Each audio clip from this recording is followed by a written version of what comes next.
Good morning student. आज आपका नया चैप्टर है एक फूल की चाह। एक फूल की चाह, जिसके लेखक हैं सियाराम शरण गुप्त जी। इनका जन्म 1895 और इनकी मृत्यु 1963 को हुई। एक फूल की चाह गुप्त जी की एक लंबी और प्रसिद्ध कविता है। इस पाठ में उसी कविता का एक अंश मात्र मतलब थोड़ा सा भाग लिया गया है। पूरी जो कविता है वो छुआछूत की समस्या पर आधारित है, उसी पर उसका वह केंद्रित है। एक मरणासन्न अछूत कन्या, मरणासन्न मतलब जो मरने की हालत में है, जिसका मरना निश्चित है, ऐसा लग रहा है कि वह कुछ समय बाद ही अब मर जाएगी। तो उसकी मन में एक चाह है कि काश देवी माँ के चरणों में अर्पित किया हुआ फूल, देवी माँ के चरणों में चढ़ाया हुआ फूल कोई लाकर उसे दे देता तो शायद वो क्या हो जाती, जीवित हो जाती, या उसका मरना टल जाता। तो उस बच्ची की, उस कन्या के पिता ने अपनी बेटी की मनोकामना पूरा करने का निश्चय किया। उसने सोचा कि मैं अपनी बेटी की जो क्या है मरणासन्न है, जो मरने वाली है, उस बेटी की इच्छा को पूरी करूं। अब इसी भावना को मन में रखते हुए वह क्या हो गया, देवी माँ के मंदिर जा पहुँचा। अब वह वहाँ जाके उसने पूजा आराधना भी की, पर उसके बाद वह देवी माँ के भक्तों की नज़रों में खटकने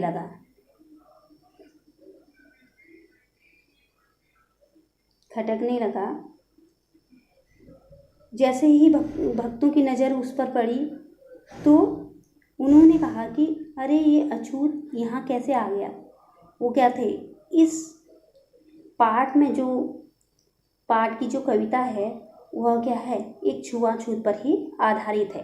तो इसमें बताया है कि जो स्वर्ण भक्त हैं, जो स्वर्ण मतलब जो ऊंची जाति के भक्त हैं, उन्होंने किस प्रकार उस अछूत पिता के साथ कैसा सलूक किया। क्या वो अपनी बेटी को फूल लाकर दे सका, या उसकी बेटी का क्या हुआ, इस कविता में वही बताया गया है। तो इस कविता में क्या हुआ, एक फूल की चाह का मतलब है कि उस बच्ची को जो क्या है मरणासन्न है, उस बच्ची को एक देवी माँ के मंदिर के एक फूल की चाह है, जिसे वह चाहती है कि कोई मुझे लाकर दे दे तो हो सकता है कि मैं जीवित हो उठूं। यह कहानी है एक गांव की या एक इलाके की जहां महामारी फैली हुई है। सभी बच्चे क्या हो रहे हैं, उस महामारी की चपेट में आ रहे हैं। प्रत्येक दिन किसी न किसी घर से बच्चों की मृत्यु हो रही है, और उनके माँ बापों की करुण आवाज़ें सुनकर पूरा गांव, पूरा इलाका क्या हो गया है, बेहाल हो गया है। वो उनके आंसुओं में क्या हो गया है, बहुत दुखी हो गया है। पूरा गांव, पूरा इलाका उस महामारी की चपेट में है, जिससे पूरा गांव क्या है, दुखी है, आंसुओं में बह गया है। पूरा गांव उसी से प्रभावित है। तो इसमें पहला वाला पैराग्राफ देखिए। उद्दलित कर अश्रु राशियाँ, हृदय चिताएं धधकाकर, महामारी प्रचंड हो फैल रही है इधर उधर। क्षीण कंठ मृतवस्थाओं का करुण रुदन दुर्दांत नितांत, भरे हुए था निज सौरव में हाहाकार अपार अशांत। उद्दलित कर अश्रु राशियाँ, उद्दलित कर मतलब बहाकर, आंसुओं की राशियाँ, आंसुओं के मतलब निरंतर आंसुओं की धारा को बहाकर, हृदय चिताएं धधकाकर। अब आंसुओं की धाराएं निरंतर बह रही हैं, और हृदय क्या है, एक चिता के समान धधक रहा है, जल रहा है। आंसू की राशियाँ, आंसू से निरंतर आंसू बह रहे हैं, आँखों से निरंतर आंसू बह रहे हैं, और हृदय क्या है, एक चिता के समान धधक रहा है। महामारी प्रचंड हो फैल रही थी इधर उधर।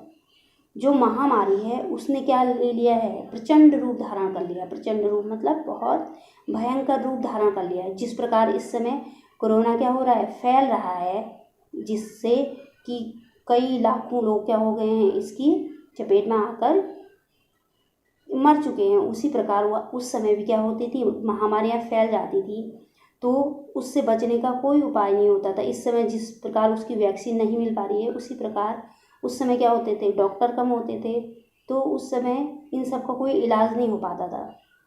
तो उस समय सब लोग क्या करते थे, इस महामारी को रोकने के लिए सिर्फ ईश्वर पर ही निर्भर रहते थे।